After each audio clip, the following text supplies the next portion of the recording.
السلام علیکم، میرا نام شہباز خیل ہے۔ دوستو، جس طرح آپ کو پتہ ہے کہ آج کل جو آزاد جموں کشمیر میں جس طرح حالات چل رہے ہیں، وہاں پر جو کشیدگی ہے اور وہاں پر جو ایک عوامی ایک ایکشن کمیٹی جو بنائی گئی ہے اور ان کے کیا مطالبات ہیں اور ان کے مطالبات کو تسلیم کیا گیا ہے، ان کو نوٹیفائی کیا گیا ہے، اور اس کے علاوہ جو مین فیکٹ ہے اس کے اوپر ہم نے بات کرنی ہے کہ آزاد جموں کشمیر میں جو حالیہ حالات ہیں ان کو ہماری جو پاکستانی میڈیا ہے آیا اس میں اسی طرح ہی حقائق بتائے جا رہے ہیں یا نہیں، تو اس فیکٹس کے اوپر ہم نے بات کرنی ہے۔ اس حوالے سے ہمارے ساتھ نکاش داؤد موجود ہے۔ نکاش داؤد پی ایس سوشولوجی کا اسٹوڈنٹ ہے اور 6 سیمسٹر میں پڑھ رہے ہیں اور پنجاب یونیورسٹی کا طالب علم ہے، اور اسی کے ساتھ ہی جو کشمیر کی جو کونسل ہے یہاں پر اس کا ریسنٹلی اس ٹینیور میں فائنانس سیکرٹری کے خدمات بھی سر انجام دے رہے ہیں، اور اس کے علاوہ بھی سوشل مختلف سروسز اور ایز آ سوشل ایکٹیوسٹ بھی کام کرتے ہیں۔ تو آئیے ان سے پوچھتے ہیں۔ السلام علیکم۔ وعلیکم السلام۔ نقاش، آپ یہ بتائیے کہ حالیہ جو کشمیر میں جو کشیدگی ہے وہاں پر جو حالات چل رہے ہیں، اب بحیثیت پاکستانی ہم یہاں ہماری رسائی صرف سوشل میڈیا تک ہوتی ہے اور اس کے علاوہ انٹرنیشنل میڈیا تک بھی ہوتی ہے، اور جو ہماری نیشنل الیکٹرانک میڈیا ہے تو اس میں جو کچھ دکھایا جا رہا ہے آیا وہ چیز کتنی حقیقت پر مبنی ہے، اور حقیقت میں آپ بیان کریں کہ وہ اس میں جو مطالبات ہے وہ مانے گئے ہیں یا نہیں مانے گئے، اس کے بارے میں آپ سے تفصیل چاہیے۔ اچھا، سب سے پہلے اگر میں بات کروں تو میڈیا کے بارے میں، تو پاکستانی میڈیا جو بھی ایشوز بیان کر رہے ہیں یا پھر جو بھی چیزیں یہاں پہ بیان کی جا رہی ہے، بیسیکلی ان کا حقیقت سے کوئی تعلق نہیں۔ ہمارے کشمیر کے اندر جو ایک لوکل لیگز ہیں، لائک وہاں پہ جو ایک لوکل لوگ ہیں جن کے سوشل میڈیا پلیٹ فارم ہے، جو باقاعدہ اس تحریک کا حصہ ہے، جو باقاعدہ اس قافلے کے ساتھ موو کر کے مظفر آباد جا رہے ہیں۔ یہ تحریک ہے، جیسے کہ آپ کو پتہ ہی ہوگا کہ ہم احتجاج کر رہے ہیں وہ ایک کچھ 3-4 ایشوز پہ جو کہ کشمیریوں کے بیسک رائٹس ہیں۔ اس میں سب سے پہلے تو آٹے کی سبسڈی کے حوالے سے ہے، اور اس کے علاوہ بجلی کے حوالے سے ہے کہ وہاں پہ جو ٹیکسز لگائے گئے ہیں بجلی کے، حالانکہ وہ جب معاہدے ہوئے تھے بجلی ادا ہو رہی تھی، مطلب جب ٹائم لگا رہے تھے یا کوئی بھی پروجیکٹ وہاں پہ اسٹارٹ ہوا تھا، تو وہاں پہ یہ بات ڈسکس ہوئی تھی گورنمنٹ کے ساتھ، پاکستانی گورنمنٹ کے ساتھ، کہ جو بجلی وہاں پہ پیدا ہو وہ کشمیریوں کی ہے اور کشمیریوں کا اس پہ حق ہوگا، اور ان کو جو پیدا ہوئی لاگت ہے اس پہ ان کو بجلی مہیا کی جائے۔ لیکن وقت بدلنے کے ساتھ عوام تو چلو اسی طرح سے ہی گئی، انہوں نے اس چیز کو ایکسیپٹ کیا، انہوں نے وہاں پہ ہائیڈرو پاور پروجیکٹ بنائے، جس طرح منگلا ڈیم میں بنا ہوا منگلا ڈیم وہاں پہ میرپور کے اندر، تو وہ وہاں پہ لوگوں نے اپنے جو ان کے بزرگ تھے ان کی قبروں کو وہاں نقل پانی کی، مطلب ان کی قبریں بھی اس پانی کے نیچے آئیں اور انہوں نے اپنے گھر چھوڑی۔ اس طرح سے نیلم جیلم ہائیڈرو پاور پروجیکٹ ہے جو کہ واقعی نیلم میں ہے، وہاں پہ بھی جو 2 دریا تھے ان کے رخ کو موڑا گیا، ایک تبدیل کیا گیا، جس کی وجہ سے وہاں پہ موسمی حالات کا بھی اس میں چینجز آئی۔ اور بھی بہت سارے ایشوز ہیں جو کہ اگر بیان کرو بجلی کے تو اس پہ انہوں نے ناجائز ٹیکس لگائے۔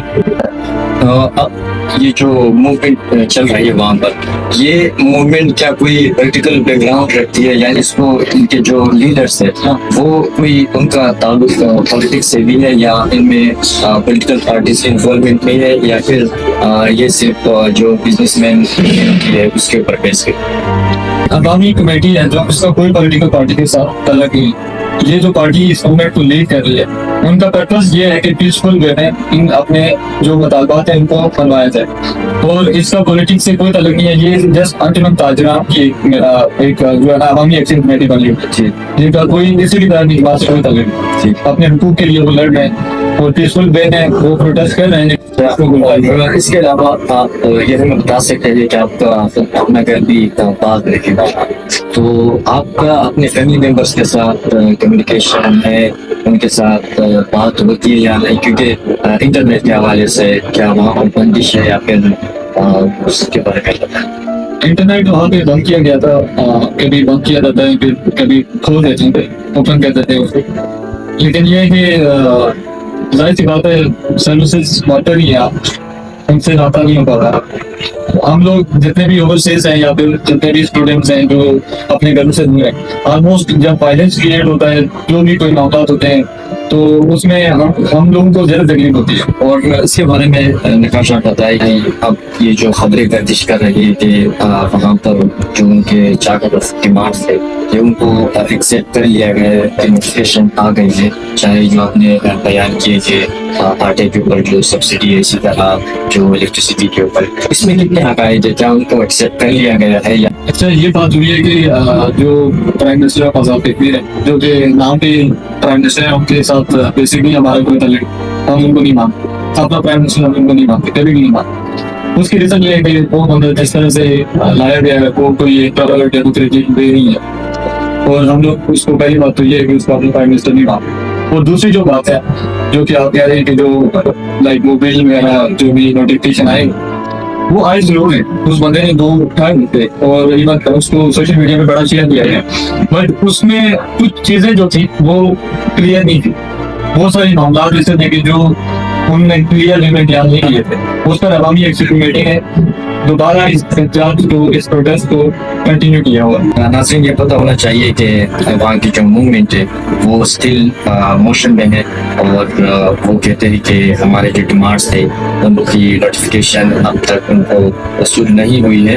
اور اس کے علاوہ اگر ہم دیکھیں کہ کشمیریوں کے دو جو ڈیمانڈس ہیں، ان کے چارٹر آف ڈیمانڈس میں جو وہ لوگ کہتے ہیں کہ ہمیں سبسڈی دینی چاہیے، ہمارے جو بلز وغیرہ جو الیکٹریسٹی کے آتے ہیں ان میں اتنی فیصد یا پھر ہمیں بالکل فری زون قرار دیا جائے.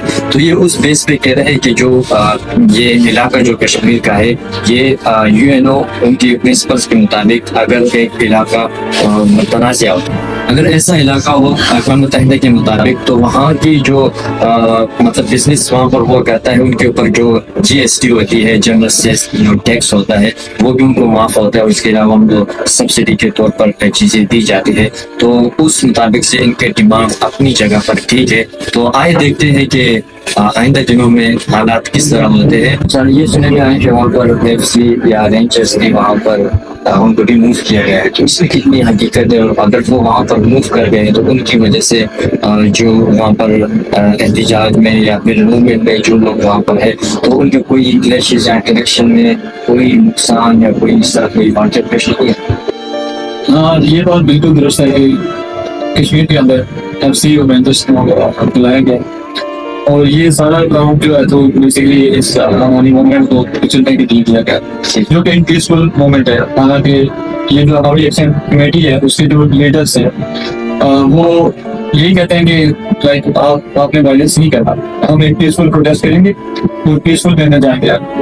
لیکن یہاں پہ کچھ الٹا ہوتا ہے. ہماری موومنٹ جو کہ ایک ناپمات گورنمنٹ ہے جس کو ہم نہیں مانتے، وہ ایف سی اور رینجرز کو پاکستان سے طلب کرتی ہے، اور خود پرائم منسٹر صاحب آگے اسلام آباد میں بیٹھے ہوئے. تو یہ معاملات ہے کہ وہاں پہ ایس ایس جی کمانڈو ہیلی کاپٹر کے تھرو ادھر چلے وہاں پہ، تو وہاں پہ فیملی پوسٹرز فائر بھی کیے گئے ہیں، اور اطلاعات کے مطابق تقریباً 3-4 لوگ شہید بھی ہوئے. تو یہ ایک بڑی دکھ والی بات ہے کہ یہ حالات کو مزید خراب کر رہے ہیں.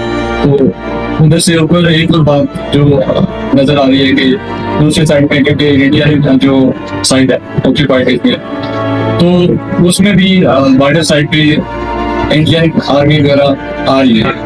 اور یہ ہے کہ یہ خود حالات کو بہت زیادہ وائلنٹ کر عوام کے اندر غصے کو جو ہے بہت زیادہ بڑھا رہے ہیں. تو یہ کبھی بھی اچھا نہیں ہوگا، نہ تو عوام کے لیے اچھا ہوگا، نہ تو اس گورنمنٹ کے لیے اچھا، نہ ہمارے لیے اچھا. جی نقاش، تھینک یو.